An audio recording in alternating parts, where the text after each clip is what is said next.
Hello, mysterious person behind the screen. Back again with another Doctor Who audio commentary, once again joined by Isaac.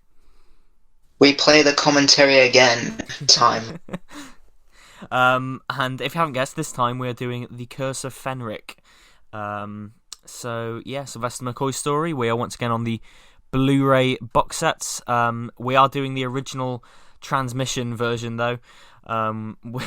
Thanks to this Blu-ray set, we now have 3 different versions of The Curse of Fenric. But we are doing... You can never have enough. Yeah, exactly. But we are doing the original 4-part version. So, without further ado... If you'd like to sync this up with your own copy of The Curse of Fenric on Blu-ray, put the episode count to 0 and press play in 3, 2, 1, go. This story is often... Yeah, these titles, I'm not the biggest fan of them. Really? No, the theme's grown on me a bit, but it just looks too pixelated for me. Yeah, that's fair enough. I think I really like it, I think, just because of what it was at the time, and considering that the show was, in the Sylvester McCoy era, it wasn't well respected by the BBC. Mm-hmm. I do find it kind of incredible that they did grant this budget for this title sequence. Mm-hmm. For the time, it does look kind of revolutionary. It does, yeah. It's just I'm not a fan of the music. It just sounds too waily and not radiophonic enough, if that makes sense. Oh yeah, I get you. Screechy, kind of. Yeah. It's interesting detailing the 3 different versions that we have, because when it got its VHS release, for years the extended VHS version is the only version you could see, and the transmitted version didn't get a release until the DVD in 2003. Yeah, and same with Battlefield as well. Battlefield only got a release of the extended cut, and then it was only until the DVD that the transmission version got released, and I find that baffling. I find that really baffling. Yeah. But yeah, I do like that thanks to the Blu-rays, we now have all 3 versions, so whichever fans prefer, they can now watch which one they like. Yeah, exactly. Always when it comes to rewatches, I always tend to go for the transmitted version.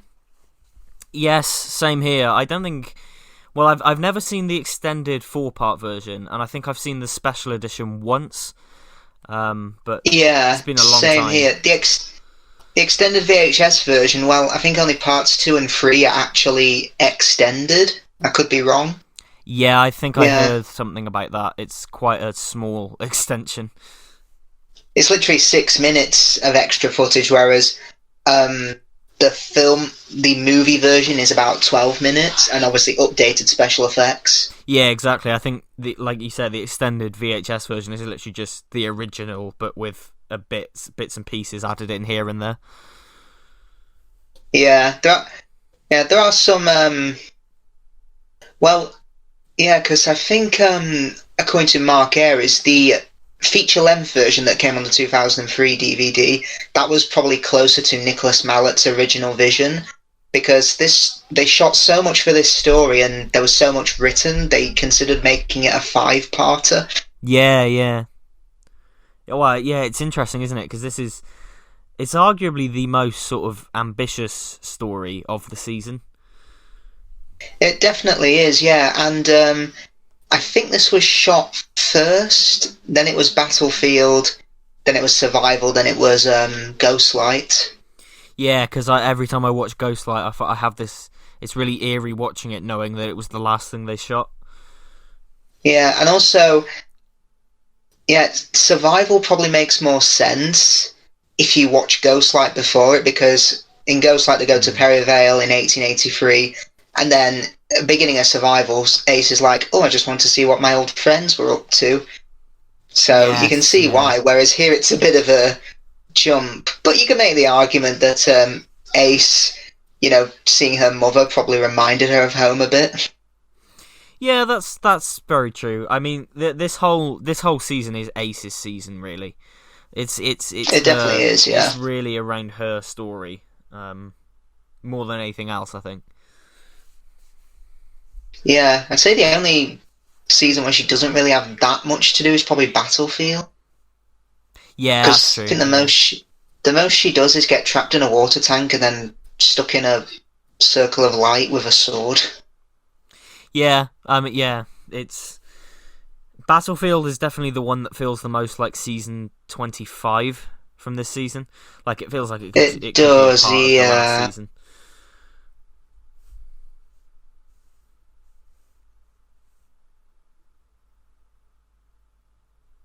This is also the final historical of the classic era.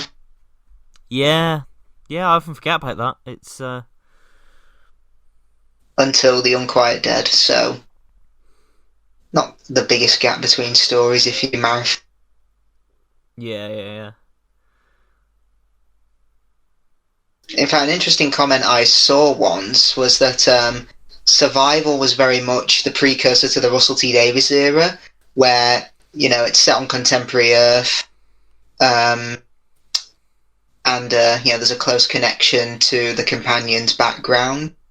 Whereas I'd say Curse of Fenric is a lot like the Moffat era, because you've got a lot of the timey-wimey, wibbly-wobbly stuff with Ace's mum and everything, and also the World War II setting, which was in The Empty Child and The Doctor Dancers. And also interconnected seasons, because they established that Fenric was responsible for Ace being on Iceworld and then the chess set in Silver Nemesis.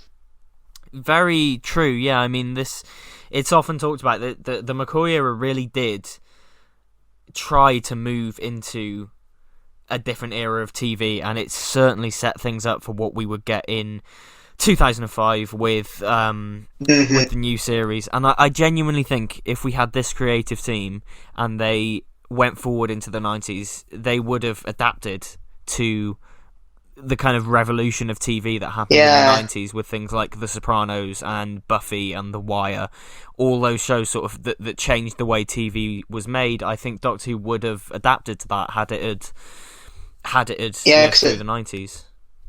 Yeah, because at this point in the BBC, in-house programming was dying out a lot, and by the 1990s, the Conservative government passed a law saying that 25% of the BBC's output had to be made by independent companies. Yeah, it's this latter part of the McCoy era. It feels like everything is changing, and it feels like this story is a perfect example of that, because suddenly this isn't just sort of.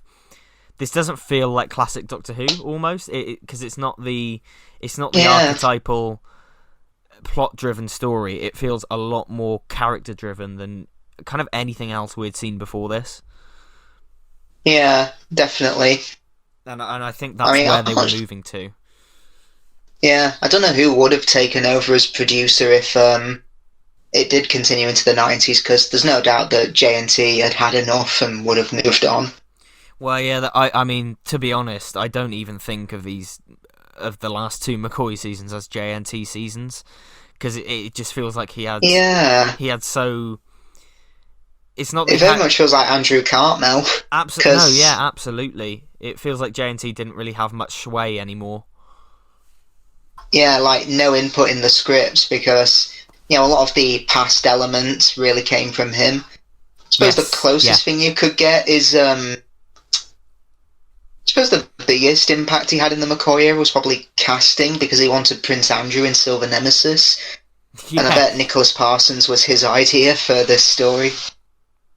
Yeah, and I mean, if you look at season 24, that's definitely a JNT season. That is camp. Yeah. That's camp as Christmas. It's loaded with celebrity cameos.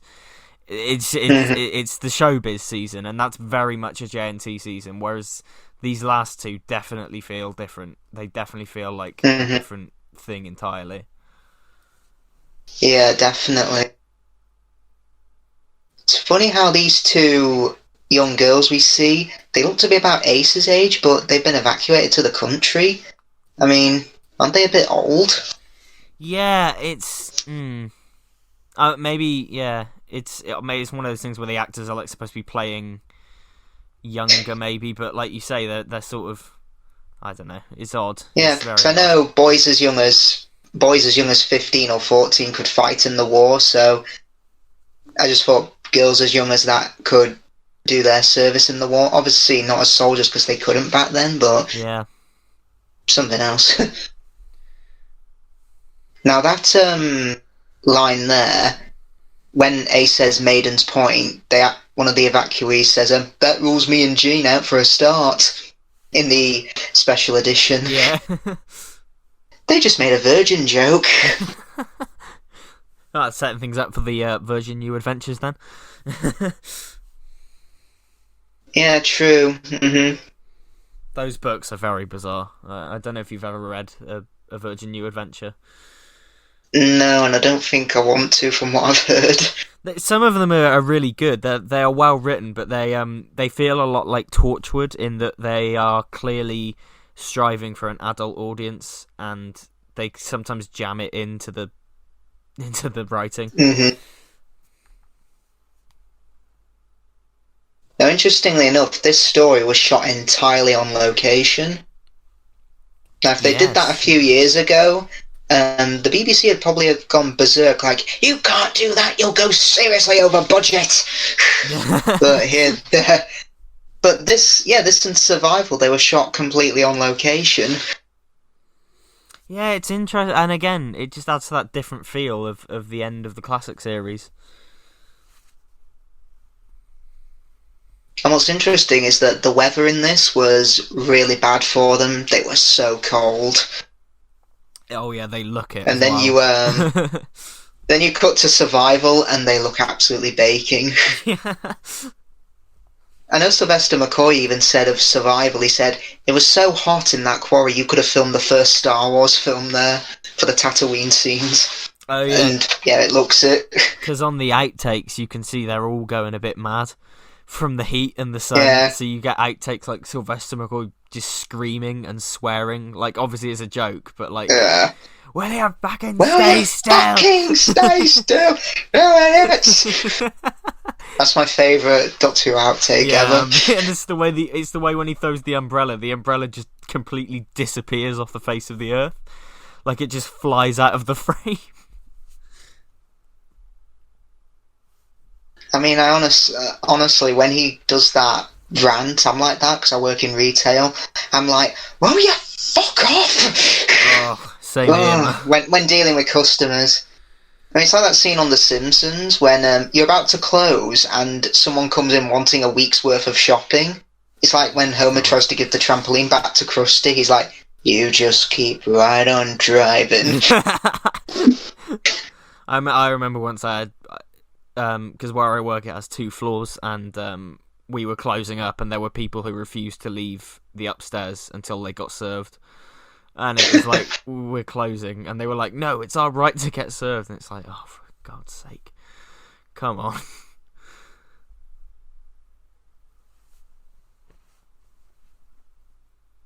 I know I'm behind the sofa. Janet Fielding and Sarah Sutton, they really like this one. Yes, yeah, I remember watching that, yeah. Yeah, they said, when they got to the end of Ghostlight, they were like, I didn't get that at all. But here, they really like this one, that's good. When did this box set come out? Was it early this year, or last year? It was, yeah, early this year. Fucking hell, that seems like a lifetime ago. It seems like this was like 2 years ago. Jesus.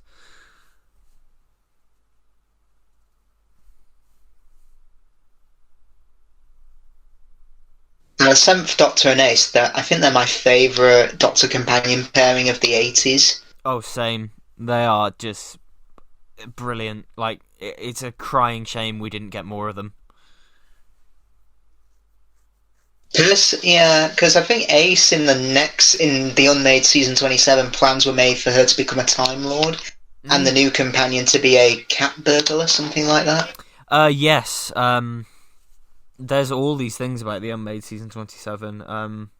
Obviously, it did get made. It got made into Big Finish stories. It did, yeah. So, yeah, there's all sorts of stuff that was going to happen. I would have loved to have seen it. So personally, I prefer the Ace setting up her own charity as her ending rather than the Time Lord one, because she was from a working class background and probably had to live in rough areas of the street and depraved areas. So I can see why she would set up a charity to help those in need. True, yeah. I know certain people have a problem with that, though. Really? Why? Yeah, I quite like it. I know certain people sort of say that it's a bit disingenuous that she becomes sort of so, not famous, but so wealthy in a way, considering where she came from. But I like it as an ending for her. And now that it is properly... I mean, it was confirmed anyway in the Sarah Jane Adventures, but now that it's actually out there and stuff, it's. I mean, when they confirmed all those companion fates in the Sarah Jane Adventures, I wondered when the Master took over the world in Last of the Time Lords, did he have the Brigadier, Captain Yates, Sergeant Benson, Joe Grant, Tegan? Well, let me think, who else? Ace. Did he have all them in prison for annoying him years ago? Yeah, that's the point. I always think in these end of the world scenarios that, like, what would happen to the surviving companions throughout the years. It's an interesting thing to think about. What happened to Ian? Oh, these poor women. Oh God, I know, they look freezing. Now, I know JNT actually, I think he directed the underwater shots as second unit. Oh, nice, yeah. It's pretty cool, actually. Yeah, I mean, it wouldn't... Honestly, the way he rose up through the BBC ranks, I'm surprised he didn't become a director, because... Oh, yeah. Yeah, typically producers tend to rise up through the script position, whereas he rose up through management and production work. Yeah, I mean, it's that classic sort of British filmmaking thing, isn't it? Of sort of starting as a small part of the production and then working your way up. What's the meaning of that Loch Ness Monster statue? Is it supposed to be the actual Loch Ness Monster, or is it just an underwater relic? I think it's meant to be like a relic of like a Viking longboat, maybe the end of like the ship. But I'm not sure really. I know Sophie Aldred did get a lot of mail with complaints saying, "Why do you call him the Professor? He's the Doctor." Yeah, I mean, it's that classic Doctor Who fan thing, isn't it, of not liking when that stuff like that happens. But I heard it was based on The Wizard of Oz, because Ace's real name is Dorothy. Yeah. And obviously in the film, Dorothy meets Professor Marvel, I think his name is.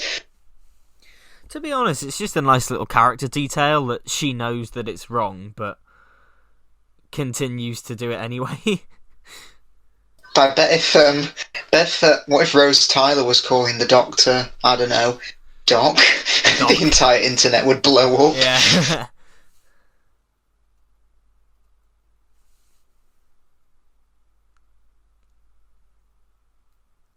Now, them putting eyeliner on the back of their legs, that is something women used to do in the 40s. It is, yeah. Again, it's a nice little cool bit of history that they've included there.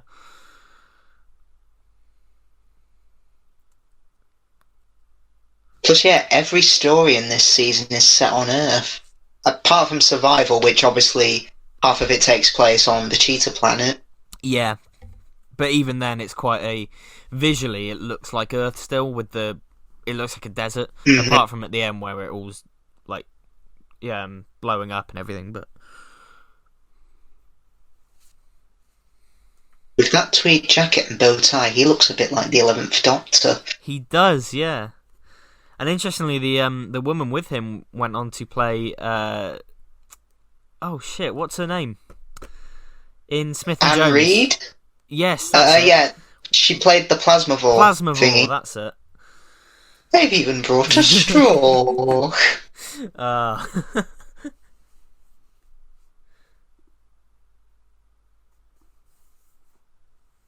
when people tell me the RTD era invented iconic villains, I say, really? Have you seen the Plasma Ball? Yeah, that's true. Now, this baby who plays Ace's mum was actually a boy. Oh. Oh, I didn't know Yeah. that. Yeah, it's in the making of documentary. That Oh, nice. baby must be about 30 now. I wonder what that baby is now. Yeah, because he did. It's a shame he didn't show up for the making of documentary. That would have been cool. Seems like one of those things that Toby Haydock would do, like go and find the baby. Maybe he will find him one day. Yeah.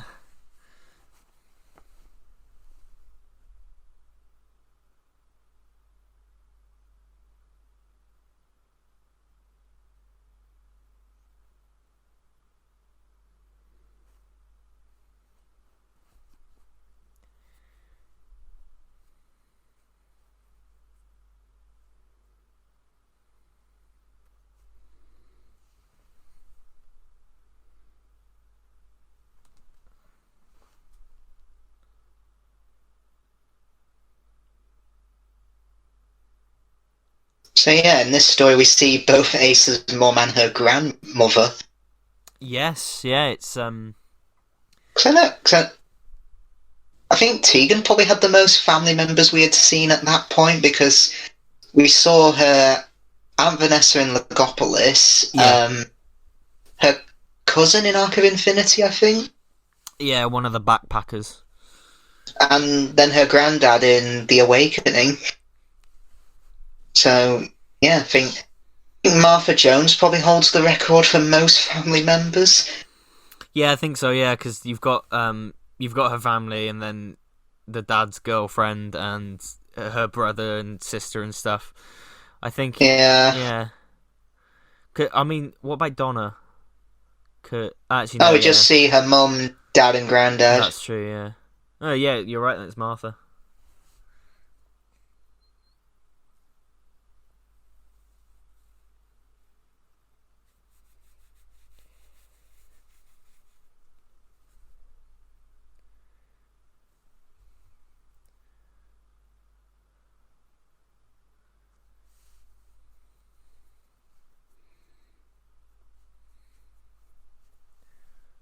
Now, there has been a few fans over the years that have theorised that Commander Millington and Dr. Judson are gay. Yeah, I've seen that sort of analysis before. To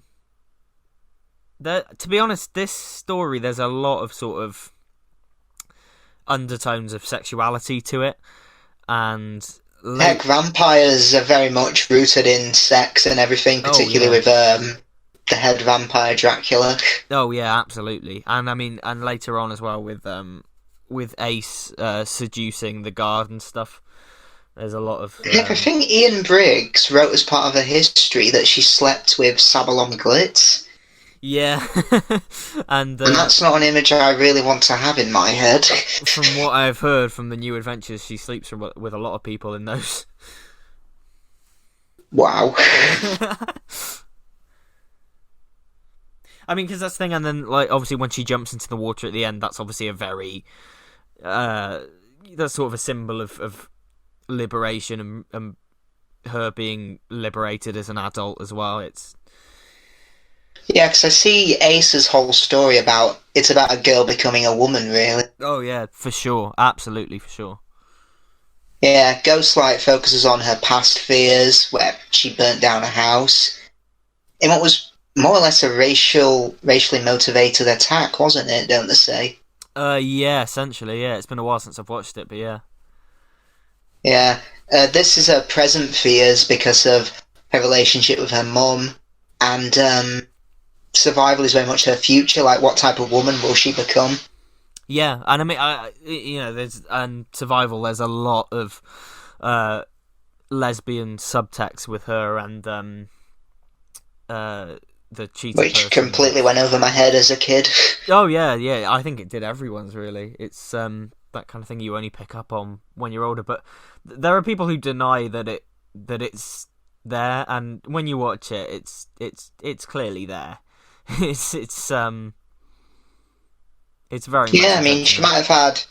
She also might have had feelings for I can't remember her name. The Chinese girl in Battlefield. Oh, Xiao Yung, is that her name? Xiao Yung, yeah. Yeah, I mean they do hug each other. Well, yeah, that's the thing. I think from the novels and comics, I think most fans have decided she's bi. I think she's. Oh yeah, because there's bi. there's that Twitter page, Friends of Ace, run by Aaron William Lowe. Hi Aaron, if you watch. Yeah, which focuses on the I think the LGBTQ of Doctor Who. Yeah, it does. Yeah, it's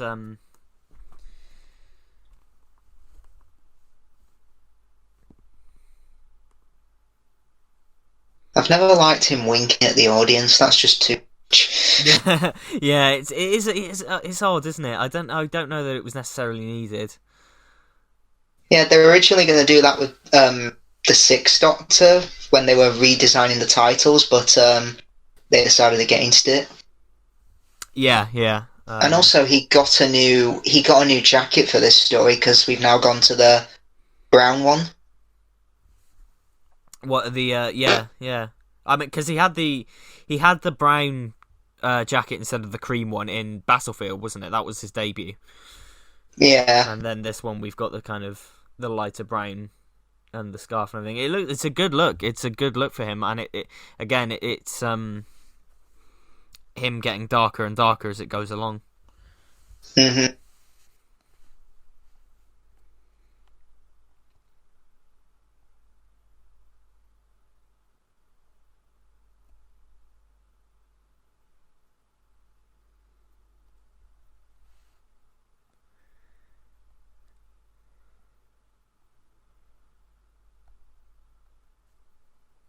Do you think the extended cuts of Curse of Fenric improve it? I mean, like you were saying earlier, the special edition is definitely more of the original vision. I'm not sure there was loads that needed improving. The new effects are certainly an improvement. Yeah, they are, and also the added scenes are pretty good. Yeah, it's nothing. They just but... it's not like they add a completely new plot point. No, yeah, exactly. I wonder if because people who work on the collection boxes have said they'd like to do the new series. I wonder if we'll ever get like extended cuts of those episodes. Maybe, yeah. Because there's at least with the deleted scenes put back in. Because there's at least 2 versions of Last of the Time Lords out there. Because Netflix for a really? while, Netflix for a while used a cut down 45-minute version of it, and oh yeah, didn't they cut out the Master dancing to I Can't Decide? They cut that out. That wouldn't surprise me, yeah, because of copyright reasons. And also, didn't they cut out Francine holding the gun to the Master, but obviously not shooting him? Yes, they cut out like a few bits like that, and I think there's a few other new series episodes that have shorter versions like that, where they were overrunning and sort of for repeats they asked for cut down 45-minute versions to be produced, and it was Chris Chibnall that actually got Netflix to use the proper version. Oh, good. It was either earlier this year or last year. Chris Chibnall, I think Russell contacted Chris Chibnall and said, can we do something about this? And Chris Chibnall sort of went to Netflix and said, can we get the proper full-length versions on there? This is why media is better and streaming services are score. Yeah. I mean... I see so many... I remember, I think... I can't remember what streaming service it was, but people were complaining, saying on like a Doctor Who Facebook page, saying they've taken down the new series episodes and the classic series, and I just commented, no, it's not like you can get them permanently, forever, for a cheap price from your local HMV. The world is ending. Yeah, I mean, this is the thing. I love streaming services. They are great, but give me a choice any day, and I'll go physical. Hands down. There's not even... I do not I do not. I have not been subscribed to a streaming service pretty much ever. Really? Damn, fair enough. Yeah, I have not even. Yeah, the thing is, I didn't even get Disney Plus when it came out because I already have most of the Disney classic films. Yeah. You know, the MCU films and the Star Wars films. Pretty much everything I've got, I own already. Yeah. So yeah, don't need them really. I mean, I'm forever grateful to stuff like Netflix and Amazon and Disney Plus for introducing me to shows that I love and everything. But you know, every time that I discover a show on streaming, I always, if I like it, I always look to see if there are physical copies available. Because if they ever get removed, Same here, yeah. Yeah, if they ever get removed from streaming, I want to still be able to watch it. And you know, I think I'm safe with like Netflix originals, like Stranger Things and stuff. They'll be on there forever as long as Netflix is a thing. But I still want physical copies of shows like that, so I can have them forever. Yeah, when people tell me to ditch all my physical media and just go for streaming services, I'm like, never. Yeah, exactly. And plus, you know, I like because I'm a collector anyway, but I like having things on the shelf that I can sort of. Exactly, it's so much better than just. Yeah. It's so much better than looking at stuff like Netflix or Disney Plus, because literally every other collection is like that. Yeah, exactly. No matter who you sign into, all their streaming services are going to look the same. Yeah, and I mean, like, I like sort of looking at something on the shelf and going, I have spent money on that, and this is what I have gotten for my money, and it's why I care so much about. Oh, I think Isaac's just gone. He'll be back in a minute.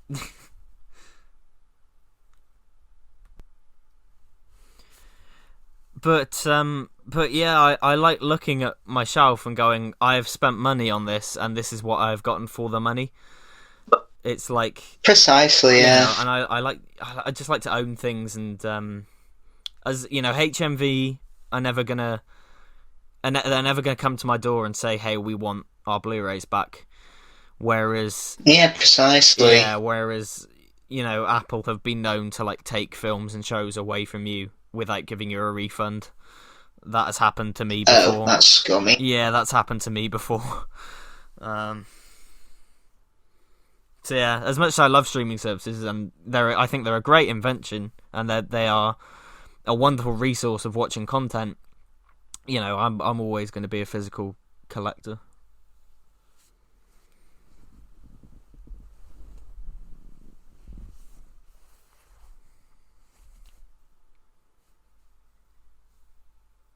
No, so that's why they call it that.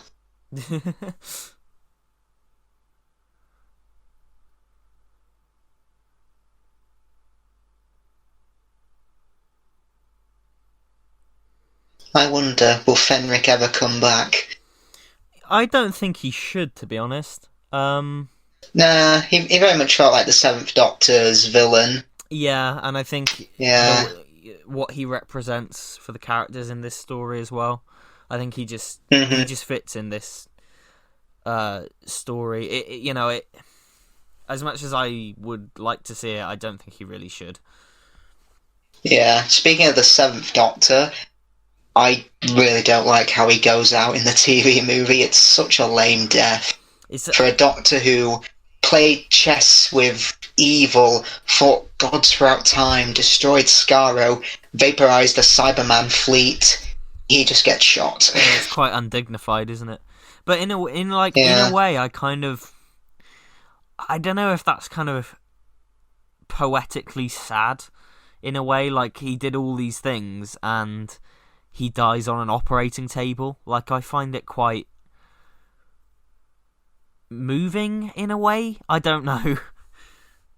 I bet Fenric was probably thinking, that's all I had to do? Yeah, I think it's the way it's shot in the movie as well, because he literally just gets shot with one bullet in the shoulder, and that's not what kills him. It's the surgery, obviously, but it's quite. Yeah, I know what you mean. It is quite quick and lame.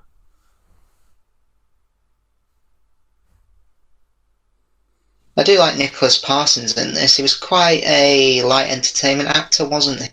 Yeah, he was quite a big get for the show. I think it was quite a, he was quite a big face of British TV at the time, I think. Mm-hmm. Obviously, I wasn't there, but yeah. And also,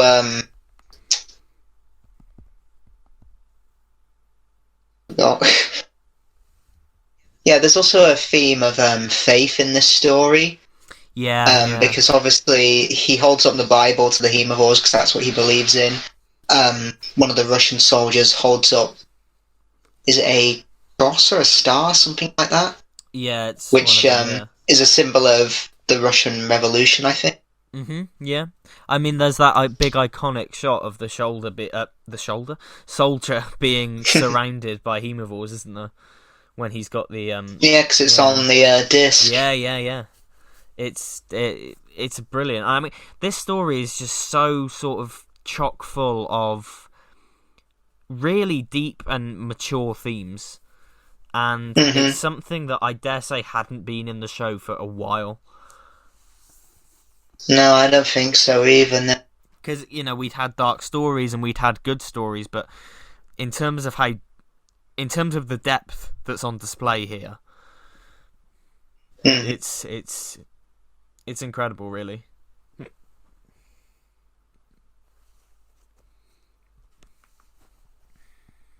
Yeah, because in season 24, the Seventh Doctor started off as basically a Troughton copy, and but by season 25, he was able to establish his own Doctor. Yeah, I mean, God, the change from season 24 to this is insane for his Doctor. It really is. It's hard to believe they're the same Doctor. But I do know that despite Andrew Cartmel wanting to bring more mystery into the show, he wasn't a big fan of the Timeless Children reveal. No, he wasn't. No, yeah, that's very true. Which, is unfortunate because it meant that was ammunition for people who didn't like it to sort of go, because people are the people who worked on the show are unhappy. Because when you get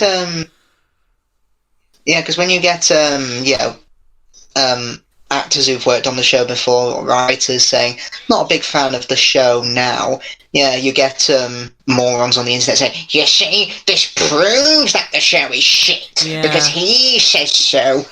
Yeah. I mean, Eric Saywood did once say that, actually no, it was Terrence Dix, sorry, Terrence Dix who said, the new show is too fast for me, you just can't get a good story out of it. So is that proof that the new series is shit? Yeah, I think anyone who's worked on the show has... People sometimes view them as not human beings in a way. I know it sounds extreme, but people... Yeah, exactly. People view them... Lindsay Ellis, she put it best in her Lord of the Rings video. She said that, I think a lot of people think that movies are made, you put it into a machine and you make a movie... When no, it's not like that. Oh no, not at all. And that's people forget that these are people with opinions and agendas and different viewpoints. Essentially, they're individual people working together to create a whole, and that's why these days I generally don't really criticize writers too much, because. No, I mean, I'll criticize their work, but I really don't go overboard anymore, because same here. I don't say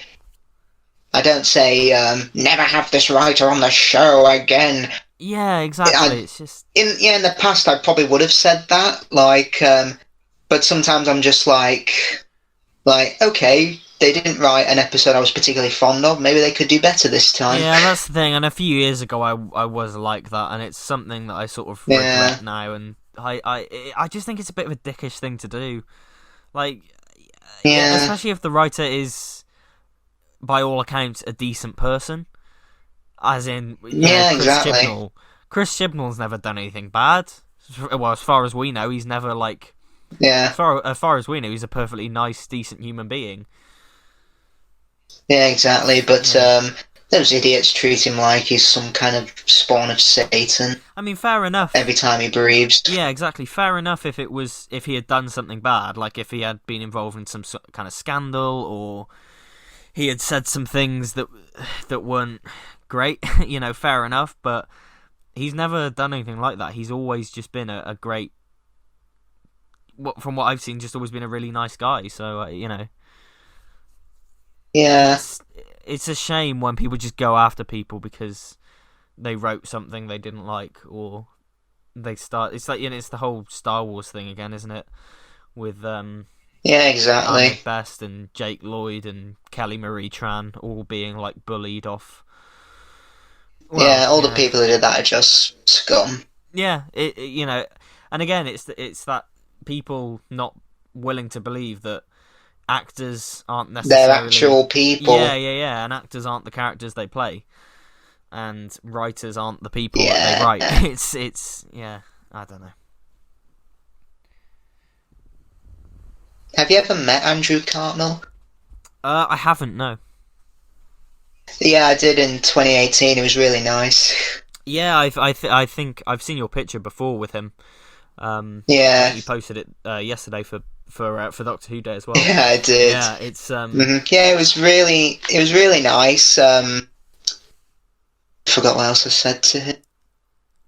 Can't remember, but yeah, it was just a really nice conversation we had. I know that he... And I wonder, for season 25, could he be the will Matthew Sweet interview him for the In Conversation? Oh God, I hope so. I really hope so. That'd be yeah, so cool. Because Matthew Purchase, who usually updates people on the Blu-ray releases and speculates a lot, he noted an interview that Sylvester said recently. Recently, I watched some of my episodes with Bonnie Langford and Sophie Aldred. Oh, yeah. So, is season 24 coming next for the collection, or coming soon? Yeah, I saw that earlier today. I saw he posted that little article. I would hope so. And Matthew Sweet did. He did put out a photo saying filming a new In Conversation today. So I'm wondering, was he interviewing Sylvester McCoy? Maybe. I mean, that's the thing, isn't it? It's they're ploughing through the 80s seasons. They really are, and I imagine it's because... Probably because they're the easiest to do. Well, yeah, exactly. Like, availability of the archive and stuff, it's that seems to be the easiest seasons. That's why I'm surprised that... I don't know if you saw recently, we're supposedly getting season 8 coming Yeah, I soon. thought that would be one of the last ones coming. Same here, because a lot of the stories have issues with colour, and a lot of them don't exist in their original forms anymore. So I really thought that'd be later on, but it's cool that we're getting it. Definitely, yeah. I don't know if you saw Lee Binding put on Instagram the other day that he'd submitted. Yeah, he'd done two new.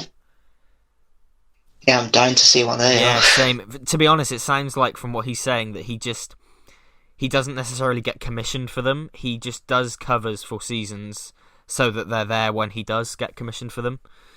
Which is fair enough, I think. He seems to just do them ready for when they eventually are announced.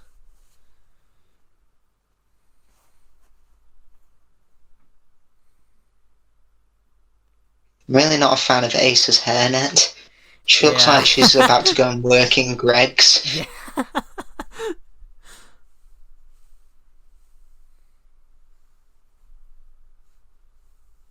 Yeah, apparently the weather got so bad for this story, it started snowing in April. Oh, That's just weird.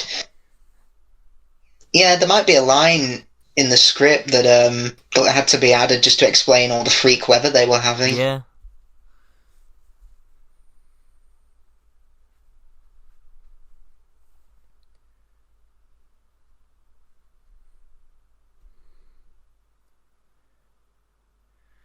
The direction in this scene is really good, I think.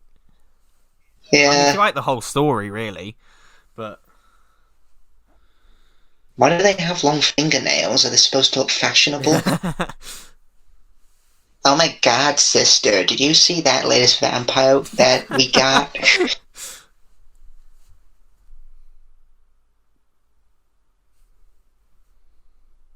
Reminds me of the long fingernails from Clear Man. Oh god, yeah. Destroy. Yeah, these herbivores should be saying, "Destroy the Doctor now. First, I have fun." Nuclear Man.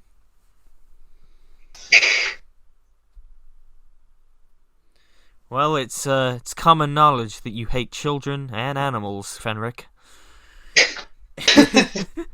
Wouldn't surprise me, yeah.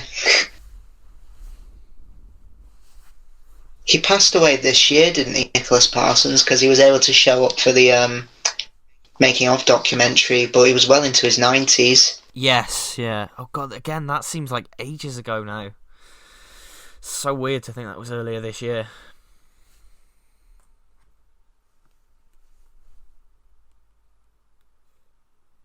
This whole scene reminds me of The Exorcist.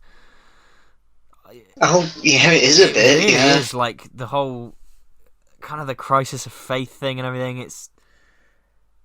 Mm-hmm. Now I expect the herbivores to say, "Your mother sucks cocks in hell." Your mother sucks cocks in hell.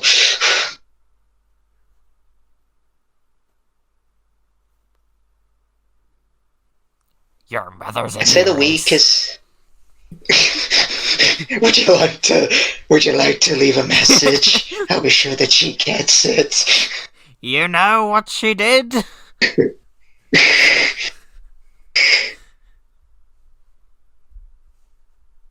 say the weakest part of the Seventh Doctor is when he has to play angry, because I just think McCoy does it a bit too over the top for it to be believable. There will be no battle here! Yeah, that's too much. I agree. But he's a phenomenal actor, and I think, like you say, I think that's just sort of the over-the-topness coming out a bit too much. I think when he does anger in the subtle moments, it really works, but yeah. Yeah, I'd say his best performances are probably in stories like Ghostlight and Survival, where he is more subdued. I mean, no one can say, "If we fight like animals, we die like animals," better than him. Oh yeah, that at the end of Survival, that woman who comes up to him and say, "What's all the noise? Bleeding racket every hour of the day." People have theorised that's a young Jackie Tyler. Oh, really? I mean, it wouldn't surprise that me. would be so cool.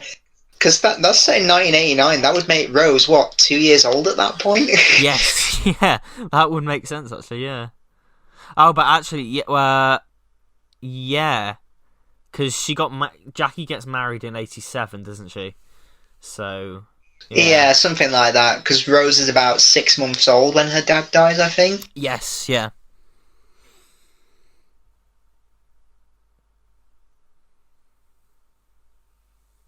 Well, I know, I think playing the Doctor was Sylvester McCoy's first serious acting role. I mean, yeah, at the time, he was known for shoving ferrets down his trousers. And hammering nails up his nose. Yeah. Yeah, because the amazing thing about Sylvester and Sophie is that they share the same birthday, and their acting careers started in places quite similar. They were both in kids' theatre and touring in theatre and education. Yeah, and they're great friends in real life, aren't they? They're really good friends. Yeah.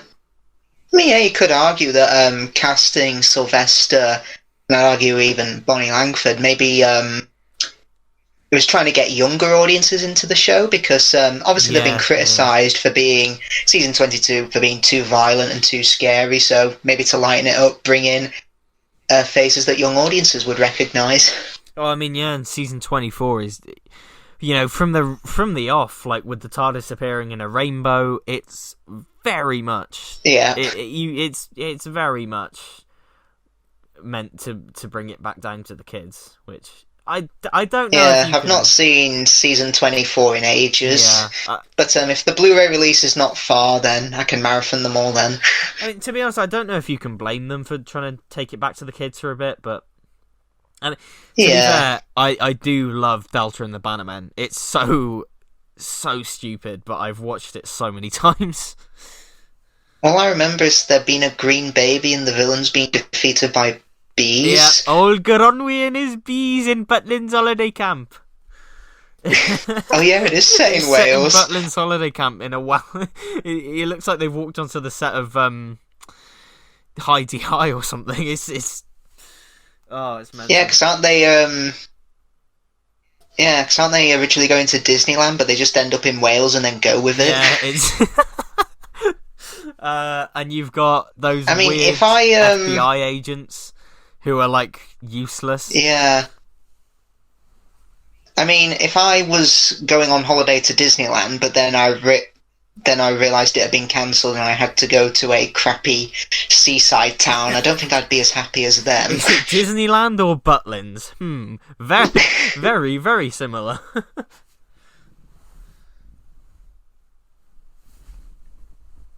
So something I was going to say, but I forgot.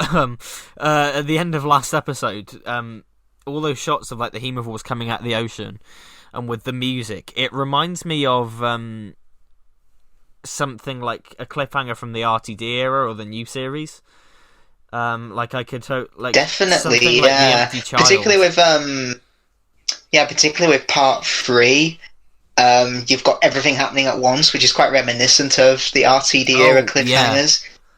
Like Army of Ghosts, Stolen Earth, what's it called? Sound of Drums. Everything's happening at once, and your mind's just trying to comprehend it all. How are they going to get out of this? Yeah, with the cliffhanger that we just had, put all the strange creatures under that, and tell me that it doesn't fit. It feels so like, it just feels so much like that era, and yeah.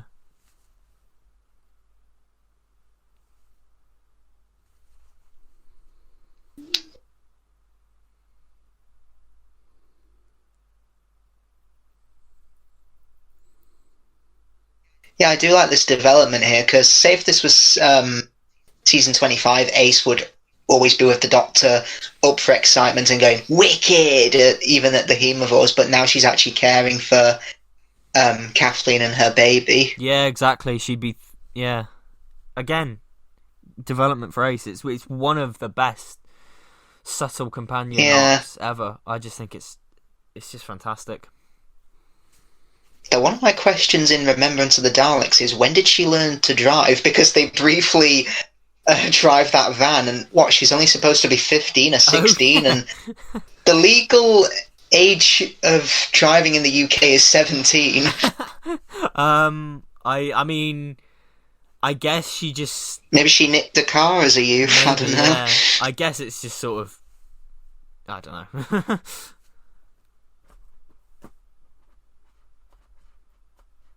And I do like what we're about to see here is the cultural differences from the time periods, because, she says, I didn't know you were married, and she insists, of course I'm married, I've got a baby. Yeah. It's cool, it's interesting, it's really cool.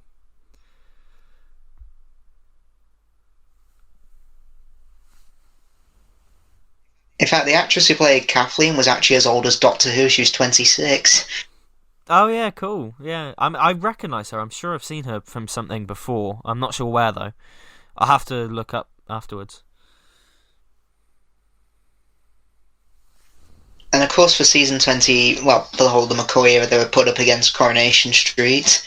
Yeah, which kind of. I know that was discussed in 1987 on Points of View, because JNT, for all his faults, he did go on TV to face his criticisms, and there were viewers who phoned in to say, saying it's been shown too late, and the kids can't watch it because they're already going to bed. Yeah, exactly. And the BBC's response was, we want to offer younger viewers for people a programme for those who don't watch Coronation Street. Yeah, but in the 80s, there was pretty much only one TV in the house, and I highly doubt the 5-year-old is probably going to decide what's on. Yeah. It's going to be the parents saying, we're watching Coronation Street. Yeah, they probably put it up against Corey to just kill it off and say, look, the ratings are down, no one cares anymore. Most likely, yeah. It was all a part of the master But plan, wasn't it? Yeah, what pisses me off about the ratings for Series 12 is people are saying, they're the worst since 1989, they're gonna get cancelled. No. If you compare it to other TV shows that have been going out in 2020, Doctor Who has more or less been performing the same. Yeah, and it doesn't, again, we are in a different landscape of TV. Yeah, Coronation Street was getting viewers of like 15 million viewers.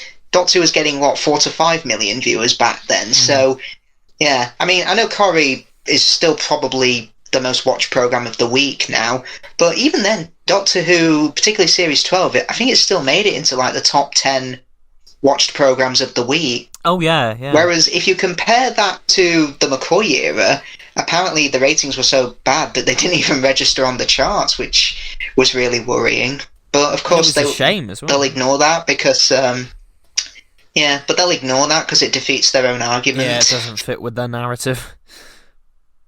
Yeah. I know, it's undeniably that, the ratings are lower than they have been, but it's not like it's in trouble. It's not like it's getting like 1 million or 2 million. Yeah. You never know. I'd argue that they're relatively healthy. Yeah, they're all right. They're not. That's what I mean. They're not bad. Heck, ratings in the long run don't really bother me because they don't detract from my enjoyment of an episode because, Remembrance of the Daleks is the lowest viewed Dalek story in the classic series, yet it's regarded as one of the best. I mean, yeah, exactly. Inferno is the lowest rated in terms of viewing figures per Twee story, but it's regarded as his best as well. Yeah, exactly, and there are people who, I swear to God, look forward to the ratings more than they do the actual episodes. Oh, yeah. I swear that's a thing. But, yeah. Yeah, they finish watching the episode and they're like, are the ratings out yet? Because I need to prove that it's bad. Because look, 7 million households tuned out and I'm just going to keep repeating that because I have nothing better to do with my life. Yeah. And, I think it's fun to analyse ratings, but don't let it dominate your life because you'll never be. Exactly, and I know for a fact that there are people who wait until it's been on iPlayer. I know for a fact that there are people who wait until the entire series is out so they can binge it. I know for a fact that there are people who wait until they come to Netflix because they prefer to just catch it whenever than watch it go out live, and that's fine. People just watch different things at different times. Yeah. Whereas in the 80s, we didn't have that option. You didn't have that in the 80s. It was literally watch it when it goes out, or maybe wait for a repeat. But for the most part, when it went out, that was the big decider.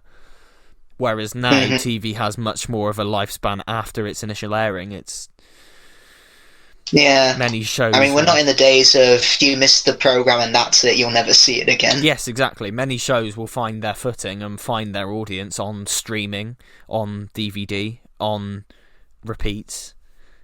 It's very you can never tell these days. And I mean, channels like Sky One commission shows that get like 1 million or sometimes under 1 million viewers a series, and then they still commission that show for another series. So you really can never tell these days what gets commissioned and what doesn't. As long as something's making money, it'll keep getting commissioned. Yeah. And considering that the Doctor Who brand is definitely making money, which is why we're getting these Blu-ray sets, it will probably keep exactly. Yeah. Yeah, it's why I don't get the whole when people say, they need to sell it to Netflix. It's not profitable for the BBC anymore. Can I ask, what planet are you on? Because it's probably the most profitable show for the BBC in terms of extra merchandise ever. I mean, do you ever go into the shops and see an Albert Square play set or comics about, I don't know, Charlie Slater? Yeah, exactly. One of the characters on EastEnders. I mean, we're not exactly getting complete season box sets of, like you say, EastEnders or any other show like that. And it should tell you something that the BBC are still bothering to produce Blu-rays for the new series at all. because I mean, yeah, I've heard a certain person say, "I'd only watch a series if it wasn't eligible for the BBC's diversity scheme." For God's sake. I mean, wow. No wonder you don't go outside much, because if you said that, you'd be fucking arrested. I mean, they clearly don't go outside much, because if they actually went outside, they'd realise that, oh my god, people who aren't white exist. Wow. Yeah.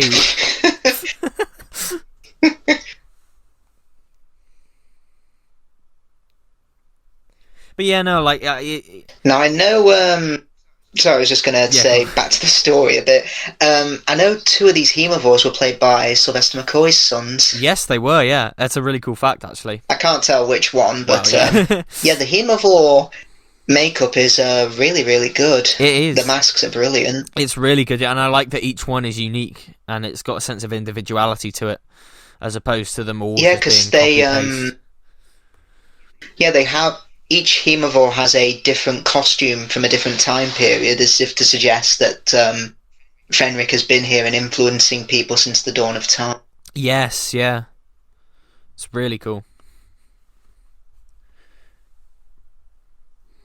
And like you said, this episode, this part 3 is complete, like, everything's happening.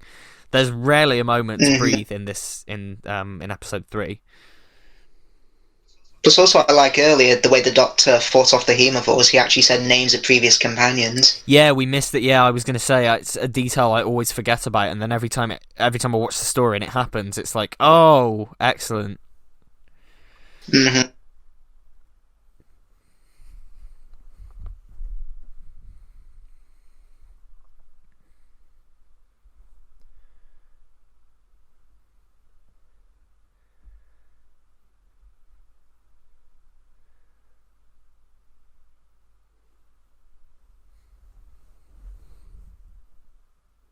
Yeah, I do like the scream they make. It just sounds so unearthly. Oh, it's brilliant. It's absolutely brilliant. And this whole thing of, like, faith and... it's so deep. This whole script has got so much going on, and it's just incredible. I still think this is just such an incredible... It's incredible that this has even made it to screen, to be honest. It's so complex, but, like, not complex plot. It's just so...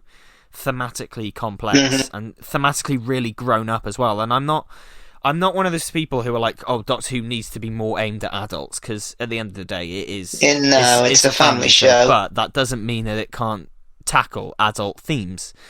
Look at Turn Left, you know. Oh yeah, definitely. And when it does, it's usually fantastic. It's and even like Sarah Jane Adventures as well, which is it's a kids show. But some of those episodes are so adult, and yeah, it's brilliant.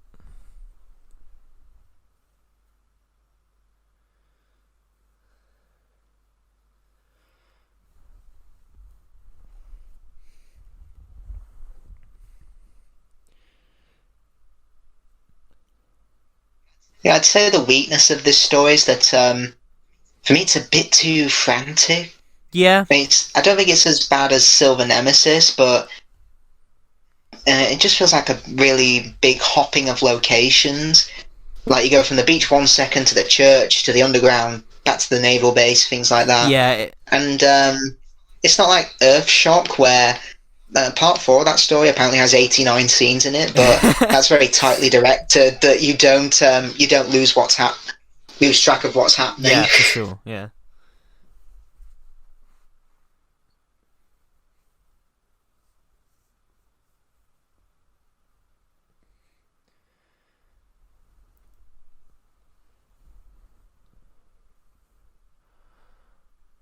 Now, yeah, his attitude to the Russians was pretty much Britain's attitude to them. They were just a means to an end for them. Pretty much, because yeah. by the time the war ended, they had no need of them for anything else. They became enemies again. And I like that this delves into that a bit.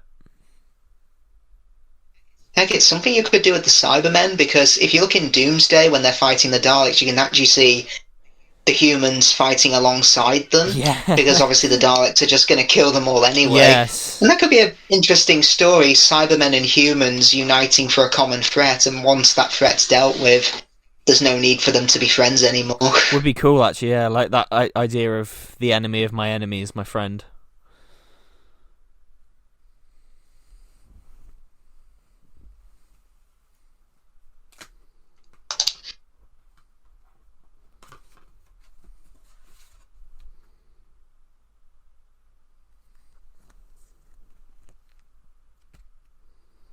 Yeah, now we've gone... Yeah, it was misty in the first 2 episodes, now we've gone to sunshine, Yeah. but then later it'll start raining. I know in the special edition they did colour correct a lot of it, didn't they, to better sort of match the mood. So like these scenes, they did, yeah. These scenes were like desaturated quite a bit to sort of make it look like it was really grey.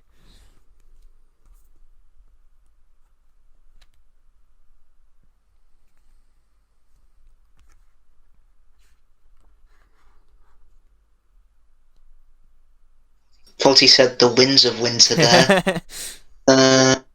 George R. R. Martin, please finish it.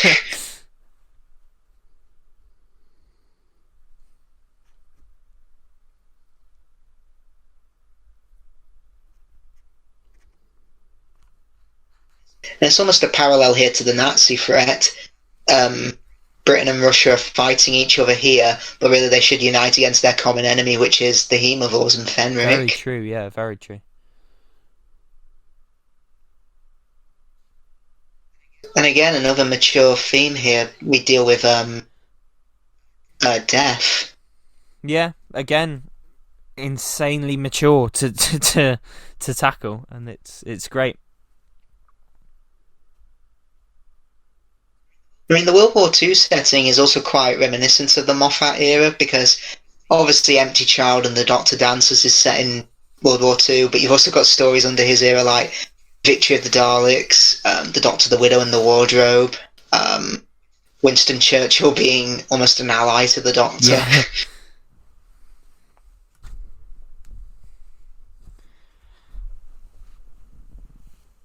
I remember Five Who fans did a sketch about Ace reading the letter then, and how she reads... Oh, what did the letter say? Well, considering she reads every detail about your husband was killed in the fire, he's missing, presumed dead, to a grieving widow. I remember the Five Who fans did a little sketch where it was like... she reads every little gruesome detail of how her husband died, while she's just sat there in the corner screaming and crying. That'd be pretty bad if she actually did that.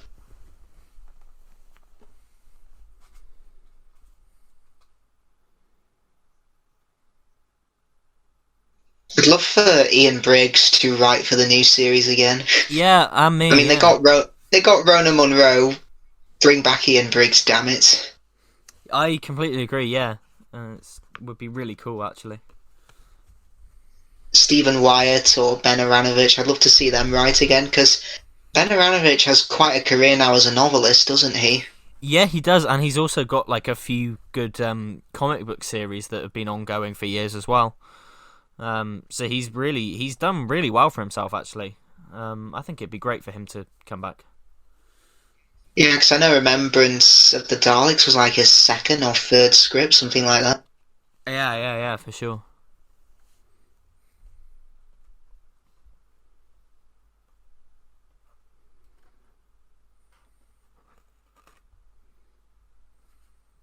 Oh, here's the seducing. It won't surprise me. Oh yeah, this is a bit awkward for me. It's very important in her character because again, it's her being sexually liberated as an adult and stuff, and it's. But if this woman just walked up to you and started talking like this, and with her head pressed up against there, going, "There's a wind whipping up," like what would you do? Like, yeah, if it were me, I'd just.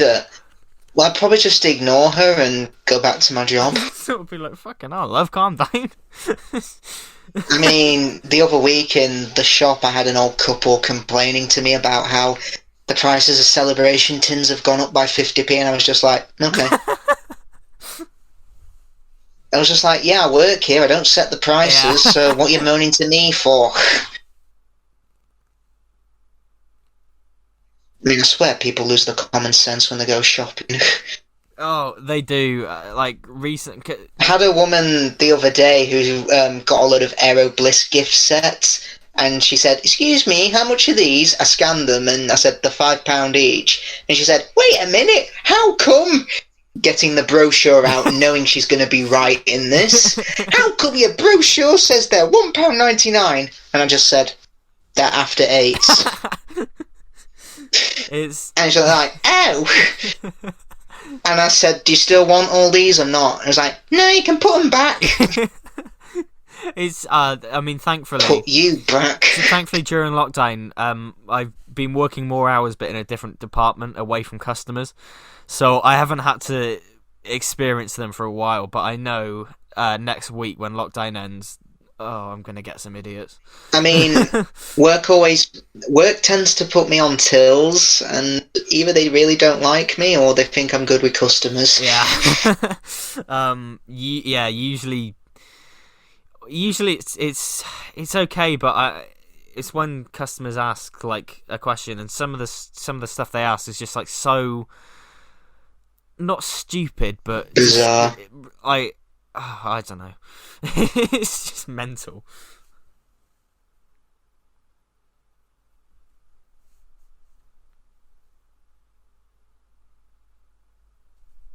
Such a shame he dies here, because he's trying so hard to be faithful, but they eventually kill him. Yeah. It's yeah.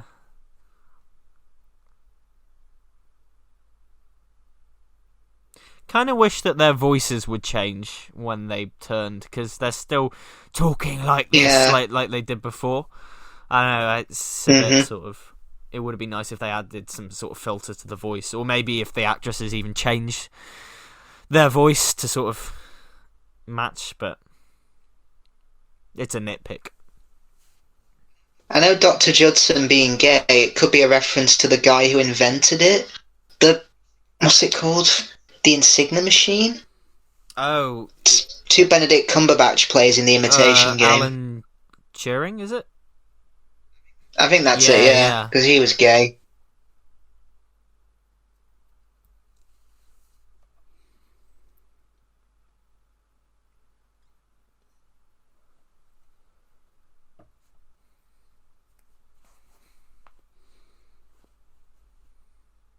Yeah, I love this cliff.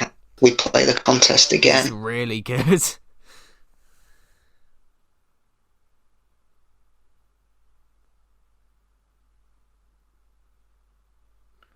Oh, I wasn't a big really fan of the good. Doctor's expression. It was just like, oh dear.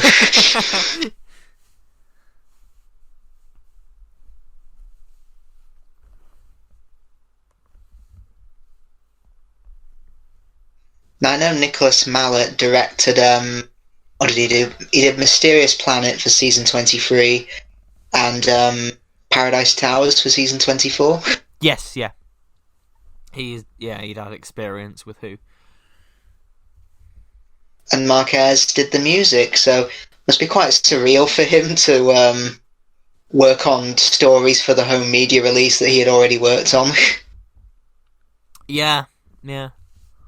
That's the thing. I'd have loved to have heard what his version of the theme would have been for season 27. Oh yeah, me too. Me too. Yeah, I think it would have been really cool.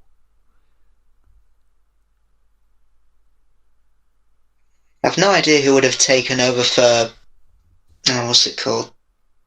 For script editor from Andrew Cartmill, but I think there were hints it could have been Ben Aranovich. Yeah. I would hope it would have been Ben Aranovich, because they did talk quite a lot, didn't they, about where the show was going and stuff. Yeah.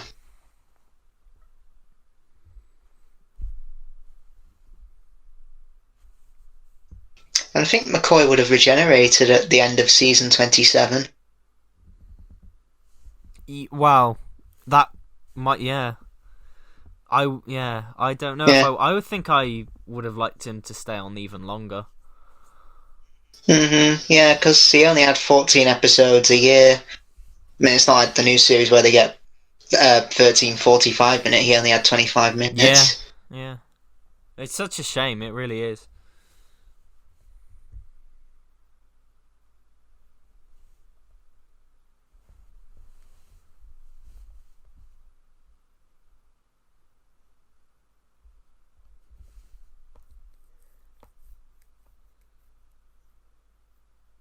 I know this is often cited as the best Seventh Doctor story, but personally I'd go for Greatest Show in the Galaxy.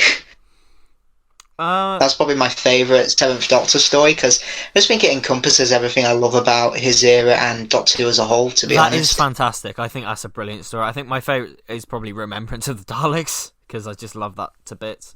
Yeah, that probably comes number 2. Yeah. And I'd definitely say anyone who wants to get into the classic series, start with Remembrance. Oh yeah, it's fantastic. I mean, my favourite bit about Greatest Show is the Whiz Kid. Although I never got to see the early days, and I know it's not as good as it used to be, but I'm still terribly interested. Apparently he's based on Chris Chibnall. Oh, that would not surprise me. Yeah, it wouldn't surprise me either. Jeez. Because he was probably the most vocal on the open air interview. Oh yeah, and don't people like to drag that up?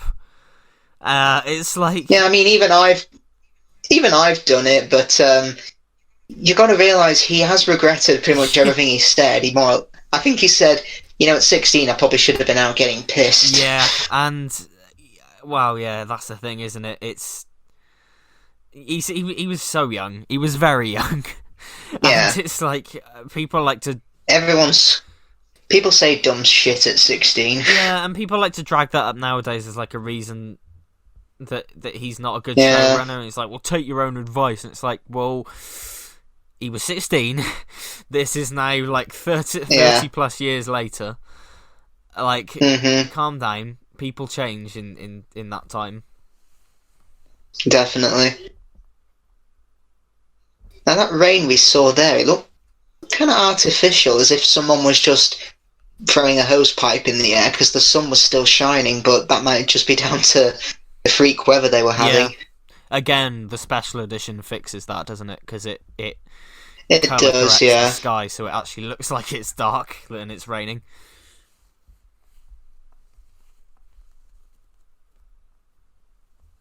Yeah, I'm genuinely surprised that we didn't get the TV version until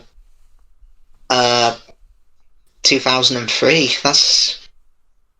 It is mental. I mean, just compare that to some of the Star Wars fans who are like, including me, who, complain that we don't get the original theatrical version of the original trilogy, and we're still lumbered with the special editions. Yeah, exactly. It's, I don't know. It is a shame. Yeah. I don't think we'll ever get the original theatrical cuts now. Well, yeah, because recently I've been collecting the first 6 Star Wars films on Blu-ray with the new collectible sleeves. Oh, yeah. Yeah, because I think that's the first time Disney's released them, the first 6. It is, yeah, and they've all got the new transfers on them. Yeah, and I pretty much wanted to get them because, mainly because of the bonus features, because I originally had the complete saga box set, but for the prequels, they didn't put any of those documentaries on them, God, and they were fascinating. Like the beginning for The Phantom Menace, from Puppets to Pixels, Episode 2, within a minute for Episode 3, so I'm glad Disney put them all on. Same here, yeah, because I bought the 4K versions, which had the same content as the new Blu-rays, and I'm really happy with the bonus features on them. Really, I didn't expect them to... I mean, it's still not everything, which is a shame, but it's much better than the old Blu-rays, and the picture quality is so much better as well. Even on the new Blu-rays, they're so much better, because they finally fixed that weird color timing issue with the original trilogy, where the 2011 Blu-rays were like massively like oversaturated and had this weird purple hue to it. The new versions look a lot better. They're certainly the best special editions we've ever got. Yeah, because I've wanted to get the just the first 6 basically, because I probably won't bother with the Disney era ones, even though the slip covers don't look the same. But I can get past that. Yeah, I don't think the content. Unless I can just buy the slip covers separately and just put them you on. You probably can. If anyone wants. On eBay, you can probably. I've tried to look, but no one seems to be selling it. Yeah, well, I'll keep an eye out as well. I mean, because I'm the only content difference is on The Last Jedi. On the new version of The Last Jedi, it's got the score-only version of the film. Wow, that's pretty cool. Yeah, the original release didn't have that. So that was... Yeah, it's pretty cool, actually, because it was originally a digital exclusive. And, yeah. All right, I see. This is the first time it's been included. And also, I think The Force Awakens is the updated release of it that they... I don't know if you remember, they released like the 3D version, which had more extras on it. I didn't know that, but I'm pretty happy with the extras on The Force Awakens. Yeah, same here. I think the new ones it's an audio commentary with J.J. Abrams, and I think 2 more deleted scenes. I think. I'm fair. not sure. It's not much at all, really. Now these scenes are pretty gruesome. That gas looks really toxic. Yeah, it's really cool. And also, I think, God, it burns the skin. Yeah, it's really quite. It's pushing the mark a bit. Yeah, I mean, now that you've said that they colour correct the sky, I am tempted to watch the special edition again. Yeah, same here. I haven't watched it in years. But I want to see how well it holds up, because obviously it was done in like 2003, wasn't it? So. Yeah.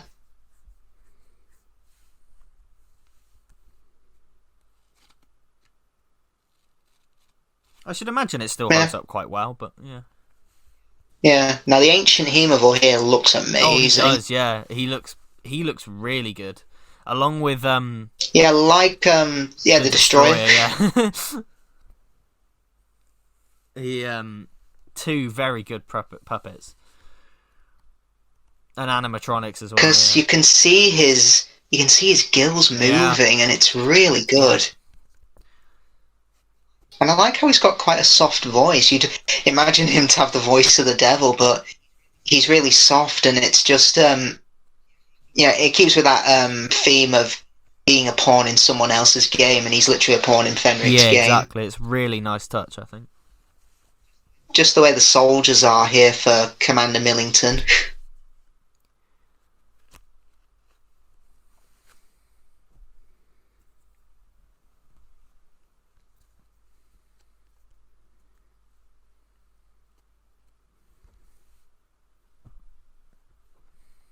Yeah, I'd say in terms of special effects, I'd say the weakest bit of Season 26 is probably those Kitlings, is that what they're called? Because they look like a really bad version of Sooty. Yeah. Yeah, that's true. Yeah, not a big fan of those.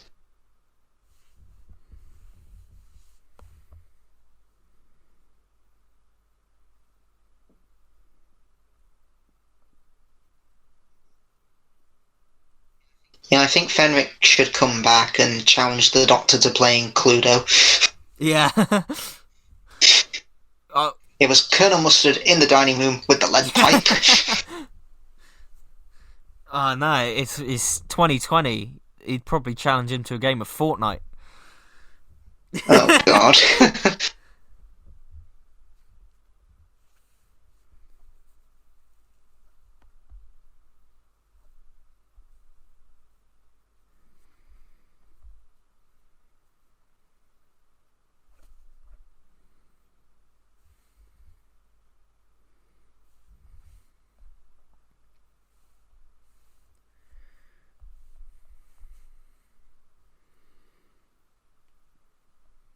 Yeah, the Yorkshire accents aren't that bad in this.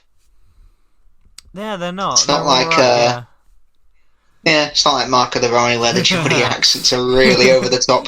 Talks funny, don't he? Hold head. This head enough. All the American accents in the gunfighters. I'm gonna get Doc Holliday. I'm totally from America. That's it. Some of them sort of start the story off trying, and then like halfway through, they clearly just go, "I can't be arsed with this anymore," and just start talking in their English accents. Yeah. Yeah, though I think Lawrence Payne, he doesn't even try, mainly because, well, I can't really do an American accent, so I'll just talk normally, but it doesn't take away from the performance. In fact, I think the only two who actually succeed are probably, actually three, because you got Shane Rimmer, who's Canadian, David Graham, who's a voice actor, and he can do those American accents, and I think the guy who plays Doc Holliday. Yes, I agree. They're all pretty good, yeah.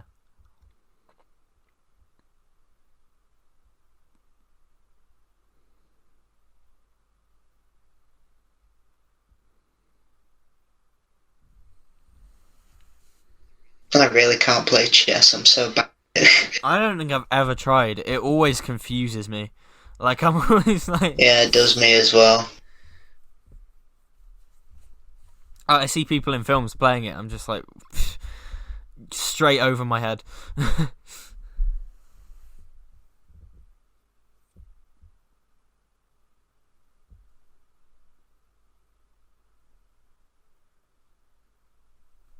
Yeah, because obviously she's going to her grand's cottage, but I hope it's been built, because otherwise she gets to an empty place. There's nothing here. You sent me nowhere, Ace.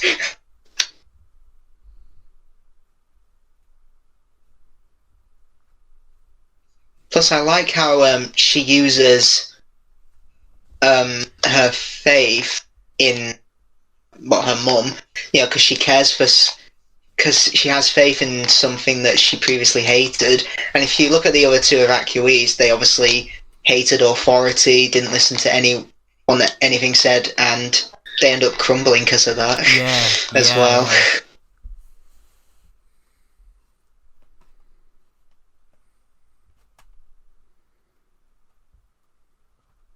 Gruesome.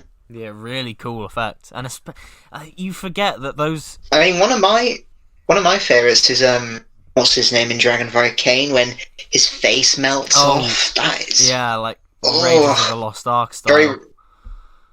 But I did know that did get complaints. Yeah, it doesn't surprise me. I mean, with those two girls as well, you forget that they are kids. That they're kids that were just corrupted and just. It's really like.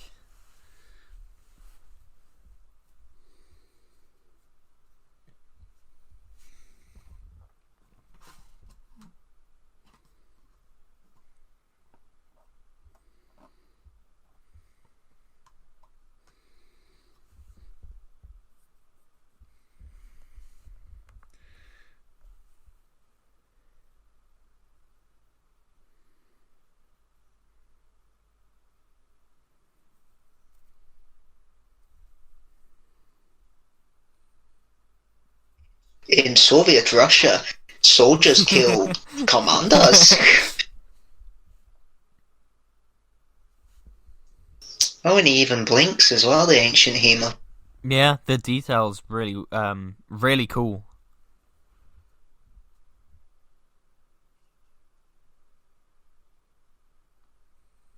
Yeah, the series at this point did make some great-looking monsters, like, I'm going to say it, the Candyman. Oh, yeah, no. For sure. Yeah, the Daleks and Cybermen, they got a bit more of a visual update, and they look pretty good. For sure, yeah, and it's remarkable given that the series was on its last legs at this point. It doesn't feel like a series that's on its last legs at all. Yeah, it feels like a series that is reinventing itself, but obviously it's not to be.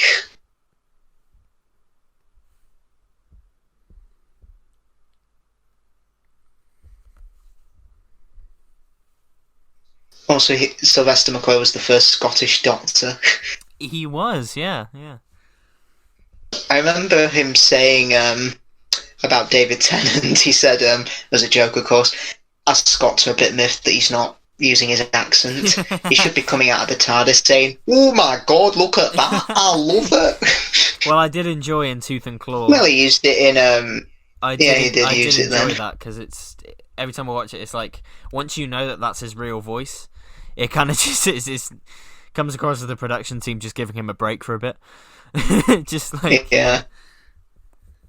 Well, no, yeah, they got him to say Jadoon platoon upon the moon, which obviously Yeah. would be that's very hard for him to not slip into a Scottish accent. Yeah, but I'd argue McCoy and Capaldi kept their accents because their dialect is not as strong, whereas Tennant's really is. Oh yeah, absolutely, yeah.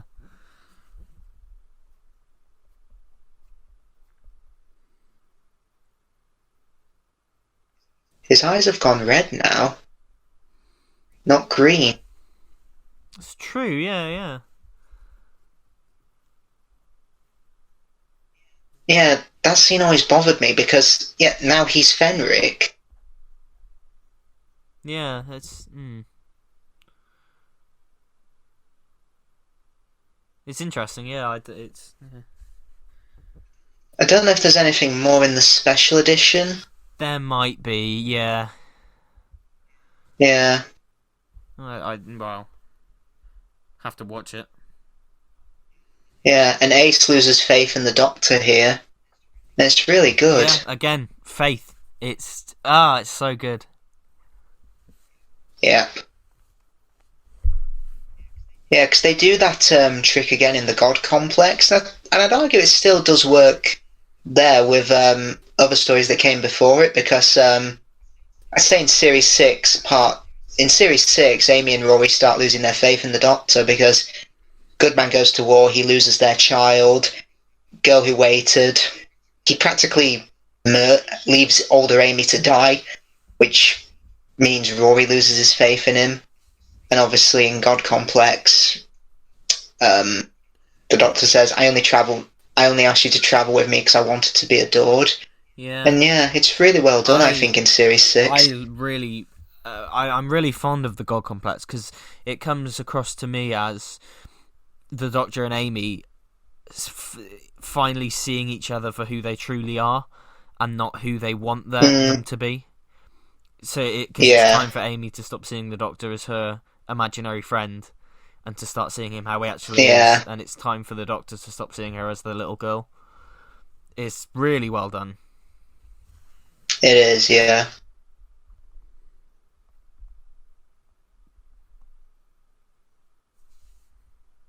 You can see why Ian Briggs did give Ace more backstory here, because he wrote her first story. Yeah, and I feel like he was always seemed very interested in exploring Ace as a character where other writers perhaps weren't. Yeah. Well, interestingly enough, it was a choice between Ace and I think she's called Ray in Delta and the Bannerman. Yeah, Ray was going to be the new companion. Is that her name? Yeah. Yeah. Honestly, a 50s biker gang member would have been quite cool. Oh yeah, and I really like Ray in that story. I think she's really cool. But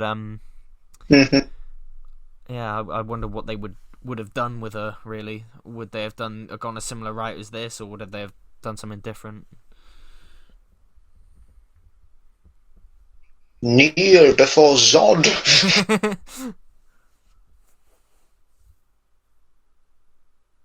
I mean, Zod and Fenric are quite similar. They're cast out by God himself, the Doctor and Jor-El. Yeah, yeah. Yeah, the chess set reference in Lady Painport's office. Yeah, it's ever present, isn't it?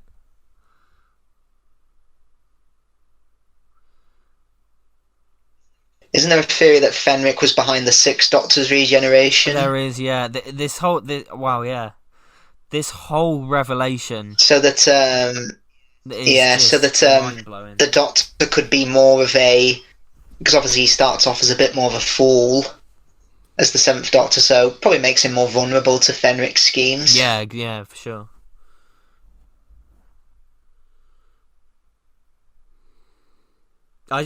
this whole revelation is just so mind blowing, really. Like when he says, "Oh, before the Cybermen and ever since Ice World and stuff," it's like, it's one of the since Dragonfire. Yeah, it's like what the, and again, that is a precursor to what shows would do in the late 90s and what Doctor Who would do when it came back in the early 2000s. This whole thing of setting things up. And again, it definitely it's a testament to show that even 26 years down the line, Doctor Who is still reinvigorating itself and creating fresh new stories and new ways of storytelling. Exactly, yeah. Does everyone die in this story? Oh, apart from Kathleen, yeah. Yep, yeah. I think she's the only person who survives. The only survivor, yeah. Did Eric Saywood write this story?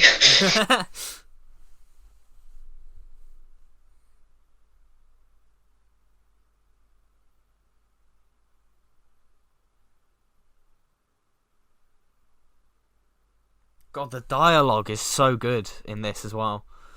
Yeah. This... And Sophie genuinely dived in here, didn't she? There was no stunt woman. Yeah, and fair enough to her.